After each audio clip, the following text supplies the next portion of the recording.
Hi எல்லாருக்கும். இன்றைக்கி மாமா வீடியோவில் வரல. எனக்கு ஏன்னா பயங்கர டயர்ட். அதனால் சீக்கிரம் சாப்பிட்டுட்டு போயிட்டாங்க கீழே. நான் இப்போ சாப்பிட போகிறேன். இன்றைக்கி என்ன ஸ்பெஷல் அப்படின்னு பார்த்தீங்கன்னா, டெய்லி இப்படி ஸ்பெஷலாக இருக்கும் அப்படின்னா அப்படி கிடையாது. எனக்காவது அப்படியே ஸ்பெஷலாக வைப்பேன்னா நார்மலாக ஒரு கூட்டு இருக்கும், ஆம்லெட் இருக்கும், அந்த மாதிரி சிம்பிளாக முடிஞ்சிடும். இப்போ ரெகுலராக போடலாம் வீடியோஸ் அப்படின்னு ஒன்று நினச்சிருக்கேன். ஓகேவா? ஸோ இது என்ன அப்படின்னு பார்த்தீங்கன்னா, ரசம். தக்காளி கையாலே பனஞ்சி பண்ணது ரசம்.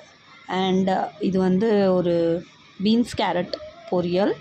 அண்ட் இது நேற்று வச்ச சிக்கனில் மிச்சம் இருந்துச்சு. ஸோ அது இன்னும் டேஸ்ட்டாக இருக்கும். நான்வெஜ் நெக்ஸ்ட் டே சாப்பிடும் மோஸ்ட்டில் தான் செம்ம டேஸ்ட்டாக இருக்கும். ஸோ அது கொஞ்சம் முடிஞ்சு அதோட இன்றைக்கி முடிஞ்சுது. இது எங்கள் அம்மா வீட்டிலேருந்து வந்திருக்கு. முட்டை அவிச்ச முட்டை போட்டு குழம்பு. கொஞ்சம் நான் தண்ணியாக எடுக்காமல் கூட்டு மாதிரி எடுத்திருக்கேன். பெட்டட்டோலாம் போட்டு பண்ணியிருக்கேன். எங்கள் அப்பா ஸ்பெஷல் இது. எங்கள் அப்பா பண்ணியிருக்கு. ஸோ இதுதான் என்னையோட டின்னர். ஓகே, பாய்.